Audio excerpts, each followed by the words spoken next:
there is another layer to her rule that is less visible. It is not about decisions, it is about distance. As Elizabeth's reign extended into decades, her relationship with reality became increasingly mediated. Not intentionally, not abruptly, but gradually. Information no longer reached her, unfiltered advisors. Anticipated reactions, messages were softened. Risks were framed carefully. This is the quiet effect of long-term authority. Leaders are not cut off by force. They are protected into isolation. Elizabeth relied heavily on a small, inner circle. William Cecil, later his son Robert Cecil, trusted, competent, loyal, but also gatekeepers. They did not simply advise her. They shaped what she saw.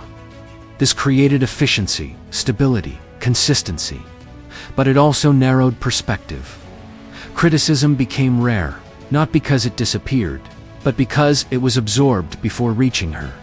This matters, because power does not require blind spots to fail. It only requires reduced friction. And friction is what sharpens judgment. Without it, decisions become internally consistent, but externally detached. This is where we begin to see a subtle shift in Elizabeth's leadership. Not a collapse, not a mistake, a recalibration. Her earlier reign was defined by balance.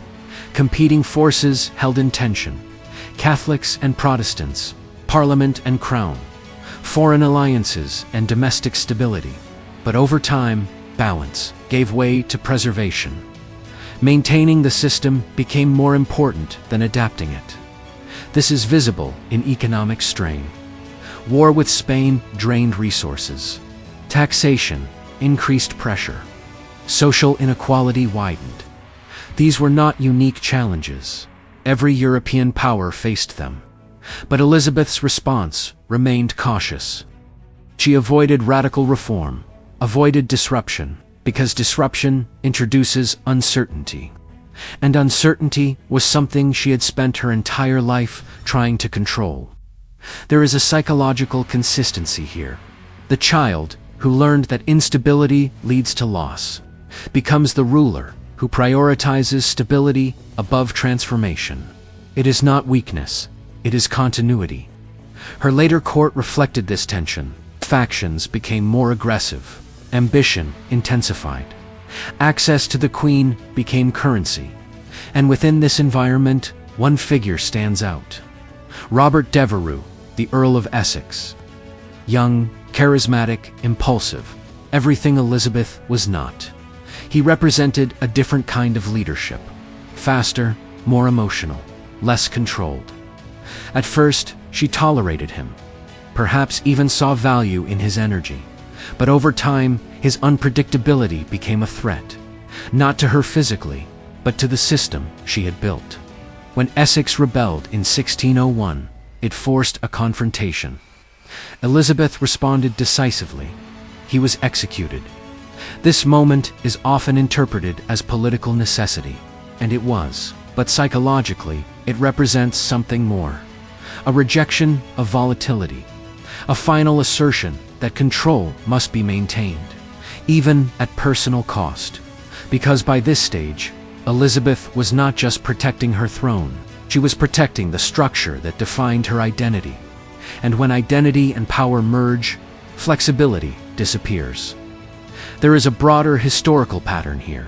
Leaders who rule for extended periods often transition through three phases: adaptation, consolidation, preservation. Elizabeth followed this arc almost precisely. In her early years, she adapted, carefully navigating danger. In her middle years, she consolidated, strengthening authority, building legitimacy. In her later years, she preserved, protecting what had been built. The challenge is that preservation is inherently defensive. It resists change, and history does not pause. This is where even successful rulers begin to fall out of sync with their environment, not because they are incapable, but because their strengths are rooted in a previous version of reality. Elizabeth's England in 1558 was not the same as England in 1600. The geopolitical landscape had shifted. Economic pressures evolved. Social dynamics changed. But her governing instinct remained consistent. Measured, controlled, resistant to extremes. This consistency was once her advantage. Now it became limitation. Again, not dramatically, subtly. Her speeches became less frequent. Her appearances more symbolic. Her engagement more distant. The image remained powerful, but the person behind it withdrew. And this is the final transformation of long-term power. The leader becomes an institution, and institutions do not adapt quickly. They endure until they cannot. Yet Elizabeth never experienced a visible collapse. There was no revolution, no overthrow. Her authority remained intact until the end, which raises an important distinction. Success and sustainability are not the same.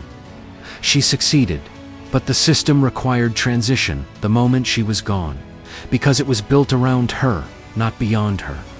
Her death in 1603 was quiet, but its implications were not. The Tudor dynasty ended. James VI of Scotland became James I of England. A new political reality began almost immediately. Different priorities, different style, different vulnerabilities. This transition highlights something essential. Elizabeth's greatest strength, centralized control, also limited continuity. The state functioned through her, not independently of her. And this brings us back to the core psychological question. What does prolonged power do to a person? Elizabeth did not become reckless. She did not become tyrannical. She did not lose control. She refined it, but refinement has a consequence. It removes unpredictability, and unpredictability in small amounts is what keeps systems adaptive. Her rule demonstrates that power does not need to be abused to create distance. It only needs to be sustained long enough for the ruler to stop experiencing reality directly and begin experiencing it through structure, through advisors, through symbols, through expectation. Elizabeth mastered perception, but perception is not neutral. It feeds back into identity. The more she was seen as strong, controlled, untouchable, the more she had to become that version of herself. There was no space for deviation, no room for vulnerability, because vulnerability introduces doubt, and doubt destabilizes authority. So she remained consistent, disciplined, composed, until the role and the person became indistinguishable. And this is perhaps the most important insight. Power does not always corrupt through excess.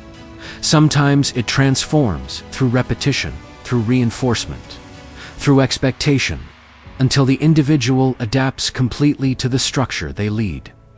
Elizabeth did not lose herself in power. She aligned with it perfectly, and that alignment is what made her reign so effective.